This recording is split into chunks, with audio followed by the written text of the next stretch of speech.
Kwanirizaako nnyo yonna gy'osinzira okuba ng'otuwuliriza kutegeeza nti n'okola ky'amaanyi nnyo okwekuumira ku UG Updates TV. Uganda Law Society evuddeyo n'egamba nti nno obukulembeze bwa Mwami Yoweri Kaguta Museveni bubeere nga buvuganyizibwako. Mu kino bategeeza ki? Tebakomyeko kokka, bavuddeyo ne bagamba ne baminisita ba MPs nabo bubakeeredde. Minisita talina kubeera oba kale memba wa parliament talina kubeera minisita. Ebyo ebimu ku nsonga byebagenda okuba nga batunulamu gwe mukwano gwange ali eyo ampuliriza. Kwanirizaako nnyo yonna gy'osinza okuba nga otuwuliriza kutegeeza nti okola ky'amaanyi nnyo okwekuumira ku UG Updates TV. Kutegeeza nti n'okola ky'amaanyi nnyo yonna gy'osinzirira. Baganda bange abali e Bulaaya nammwe mbanirizaako nnyo. Mikwano gyange mwenna abali Nairobi, Kata, mwenna. Wabula nkutegeeza nti nno gwe atalina kuba ng'osubscribinga, genda maaso subscribing, sharinga, commentinga gwe mukwano gwange ali eyo ampuliriza. Kakati ebintu nga bibadde bitambula okumala emyaka n'emyaka okuva Yoweri Kaguta Museveni we yalinnya ku ntebe y'obukulembeze kuva mu myaka egy'ekyenda. Amateeka gabadde gajja gatambula weegati ayagala yajja n'akwata mu constitution y'eggwanga nga baagidyadyamya. Kakati aba Uganda Law Society baakoze ekiwandiiko mu public ne bakola constituency assembly nga balikomendinga nti obuyinza bwa president okuba ng'akola appointments nga wetunadda netuwulira nti nno kati president yaappointinze omuntu, yaappointinze full figure Eddie Kenzo mu kifo kyonna ekya gavumenti n'ekifo kyonna eky'obulamuzi, bagambye kirina okuba nga kivuganyizibwako. Si president kukeera bukeezi nja ku makya n'agamba kati full figure oli presidential advisor.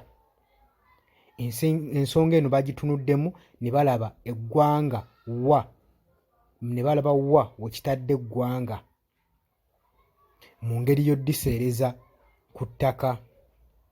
Kaakati mmeme eno gye bakoze aba Uganda Law Society badimandinga nti president ayina okwapointinga oba okwapointinga ofiisa yenna, omuntu yenna okujja mu gavumenti kirina kubeerako ne guidance. Si kusonga busonzi ku muntu kwowola n'okuba kasimu nti nkufudde president advisor, nkufudde minister of land nga bwe kibadde. Kirina okubeerako ne guidance basobole okuba nga bakiriyalensinga buli kimu. Kirina okubeerako ne relevant subcommittee mu parliament. Aba Uganda Law Society bwe batyo bagambye. Dokimenti eno yateekeddwa mu public okuva wali eri yateekeddwa mu public okuva ewaabeerawo press conference okuva mu Uganda Law Society President Solomon Bosa we yaadressinga ensonga eno mu September nga September nga 16 1944 mu kibuga Kampala. Eno ensonga yayita dda naye babadde tebagiteekanga buteesi mu nkola.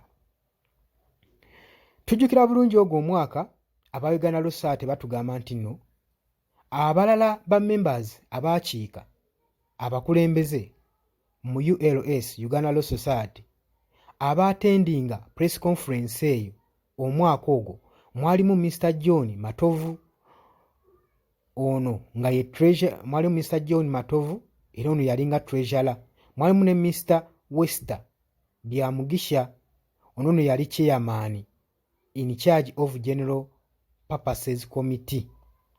In charge of General Purpose Committee. Mwalimu ne Mr. Kalule Loyombo, ono ngali chairman, ngali in charge of Legislative Committee be bamu ku baakiika ku press conference eno mu 1994 nga 16 ne baba galina etteeka.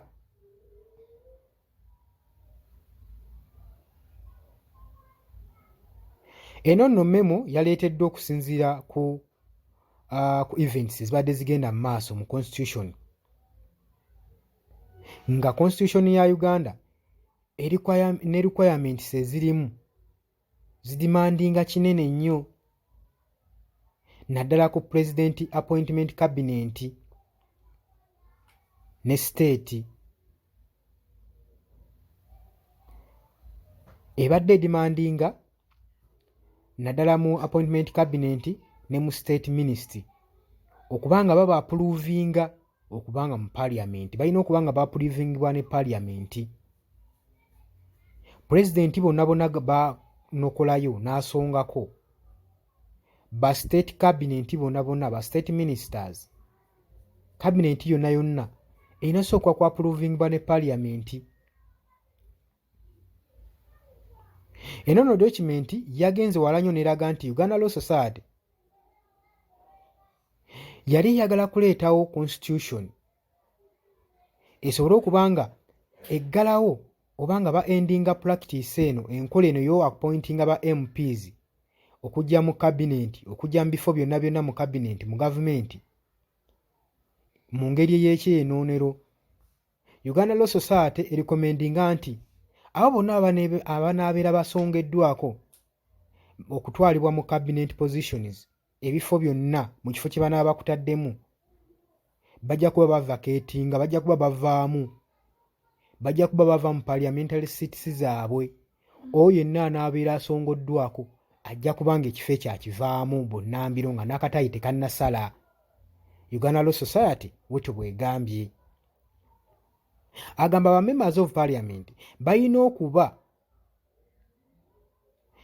ba members of parliament tebalina kubeera ba ministers.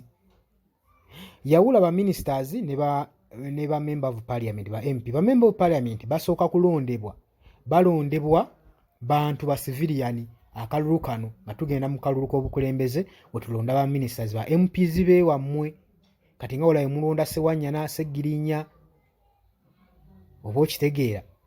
Kaakati ate minister asooka kubeera member wa parliament ng'alondeddwa wa civilian, ate kati ne President Museveni n'amulonda obwa minister. Kati bano aba Uganda Law Society kino kibagezaako okugyawo contradiction eno nti wonoobeera ng'oyagala kubeera minister, kitegeeza n'onooba olondeddwa obwa minister ng'olwedde obadde oli member wa parliament, ekifo ekyo ogenda kuba okirekulira balondewo omuntu omulala. Kitegeeza muli nti member of parliament tolina kubeera minister. Bwe bati we bagamba. Kiba kitegeerekese bulungi. Kitegeeza kigenda kuyambako eggwanga okubanga balekeraawo okugulirira ebifo mu gavumenti, kubanga omuntu asobola okubeera eyo nga badde takola bulungi, nga takiika bulungi mu constituency ye. Oba mukuba akalulu obw'ebikyamu byabadde akola, olw'okubanga musajja wa pulezidenti nfanfe amuwuliriramu mukola ebikyamu, agenda kudda eri wabbali pulezidenti amuappointinge amuleete mu kifo ky'obwa minisita. Kale kino Uganda Law Society kyegezaako tugamba nti ejja kubeera ebayitamu nga wabeerawo akakiiko akabasengejja waba tasaanidde nga tagenda ku kifo ekyo. Oba okitegeera gwe mukwano gwange. Ate kitegereka nti gwe MP gwe balonze Lubaga North, pulezidenti tasobola kubanga akulonda ofuuka ate minisita. Bagambye nti omukulu takulira mpya bbiri. Mulina okitegeera okuva n'olwaleero nti endege teziyoogaanira mazzi. Wobeera ng'olina ekifo kimu ky'okulira, kyekyo olina okkulira. Togenda kubeera member wa parliament ate na the same times ng'oli minisita. Kibagezaako okugyawo. Bagamba batya bongera ne battaanya ensonga eno. Bagambye nti nno eno enkola egenda kubanga ereetawo okubanga ekomekkereza appointments zonna okwapointinga ba MPs mu board, mu director of government, ng'abalonda okubanga bafuuka mu bifo ebyo babataddemu ne ba agencies. Eno no motion newankubadde yadefeatingiddwa, constitution eprovidinga nti MPs balina okuba nga bapointingibwa n'abamateeka betwandise ba lawmakers oba omuntu yenna omulala ali qualified okubeera nga alondebwa. Oba okitegeera gwe mukwano gwange?